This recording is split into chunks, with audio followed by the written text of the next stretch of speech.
مگر آج دیکھ لیں اللہ کا احسان ہے، پیغمبر علیہ الصلوۃ والسلام نے کہا کہ اپنے دوپٹے اپنی اوڑھنیوں کو سنبھال کے لیجئے۔ ہمارے ہاں خواتین کی 4 قسمیں ہو گئیں۔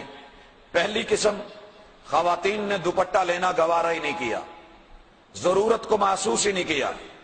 سفر ہو یا حضر ہو، گھر ہو یا باہر ہو، خوشی ہو یا غمی ہو، شادی ہو یا کوئی پارٹی ہو، ان کے ہاں دوپٹہ نظر نہیں آتا، اور اگر کبھی حسن اتفاق ہو بھی تو وہ لپیٹا ہوا، سمیٹا ہوا، تہ لگایا ہوا وہ پرس کی نظر یا ایک ہاتھ کی زینت ہوتا ہے۔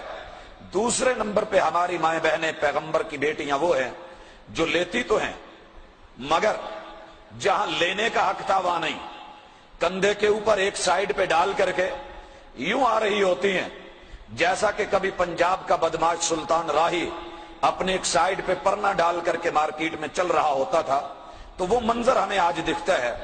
تیسرے نمبر پہ جو سر پہ رکھتی ہیں، رکھنے والی، وہ اتنا باریک ہوتا ہے کہ لیے ہوئے میں اور نہ لیے ہوئے میں کوئی فرق نظر نہیں آتا۔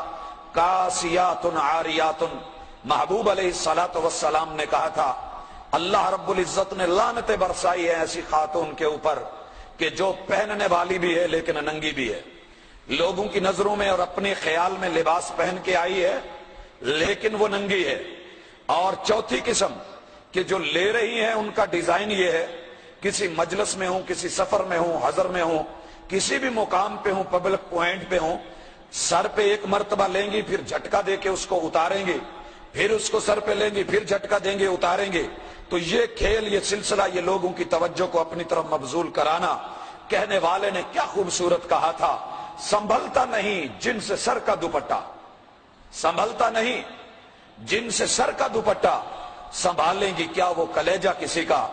آج ایک دوپٹہ نہیں سنبھل رہا، کل ایک فیملی سنبھالنی ہے، ایک خاندان سنبھالنا ہے، ایک قبیلہ اور ایک قوم کو سنبھالنا ہے، ایک نئی نسل اور ایک نئی جیل کو سنبھالنا ہے، تو یہ کیسے سنبھال پائے گی؟ ہمارا معاشرہ جو ہے کچھ ایسی عکاسی کر رہا ہے۔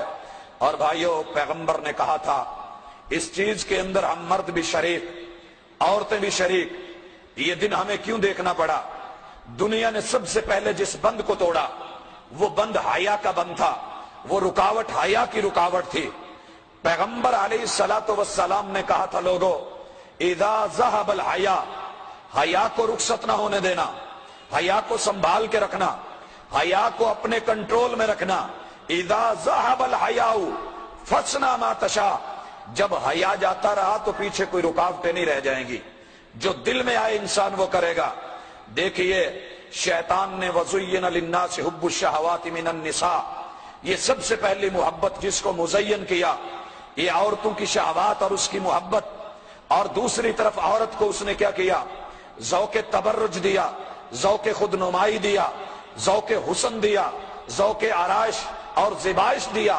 اس کو گھنٹوں جو ہے کہاں بٹھایا؟ آئینے کے سامنے، آئینے کے سامنے بٹھا کر کے اس کو بنا سنوار کر کے بیوٹی پارلروں میں لے آ کر کے ایک شاپنگ کرنے کے لیے بازار میں جانا ہے، اتنا لمبا چوڑا وقت لگا کر کے پھر بازار میں لاتا ہے، اور ادھر حاجی صاحب کاؤنٹر پہ بیٹھے ہوتے ہیں اور ان کا جو ہے نیچے سے ٹھوڑی کو ہلا کے کہتا ہے حضرت اب بھی نہ دیکھو تو آپ کی بدبختی ہے، یہ دیکھنے کی چیز ہے، اسے بار بار دیکھ۔ اور پھر دیکھنے والا اسے بہت دور تک دیکھتا جاتا ہے، کون ہے؟ حوا کی بیٹی ہے، کون ہے؟ محمد صلی اللہ علیہ وسلم کی بیٹی ہے، کون ہے؟ مسلمانوں کی عورت ہے، کون ہے؟ یہ کسی مسلمان کی ماں ہے، کون ہے؟ کسی مسلمان کی بہن ہے، کون ہے؟ کسی مسلمان کی بیوی ہے اور کسی مسلمان کی بہو ہے۔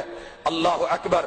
ذوق تبرج آیا، ذوق بے حجابی صرف چہرے کی حد پر اگر آتا میں مان لیتا، لیکن جب ذوق تبرج آئے، ذوق نمایاں پن آئے اور اس کا شوق بے حجابی آئے تو چہرے سے نہیں، سب سے پہلے آغاز ہوتا ہے نقاب اٹھتا ہے، اور پھر جھکی ہوئی نگاہیں آہستہ آہستہ بلند ہو جاتی ہیں، اور پھر لباس تنگ اور ٹائٹ ہونا شروع ہوتا ہے، پھر اسی طرح اس میں کانٹ اور قطر اور تخفیف شروع ہوتی ہے، گلے کھلنے لگتے ہیں، بازو اوپر کو چڑھنے لگتے ہیں، شلواریں اٹھنے لگتی ہیں، دھیرے دھیرے حیا اٹھتا ہے، پھر ذوق آرائش اور شوق نمائش زیب و زینت بننے سنورنے اور زیبائش پہ امادہ کرتی ہے، پھر حسن بے باک ہوتا ہے تاکہ لوگ شوق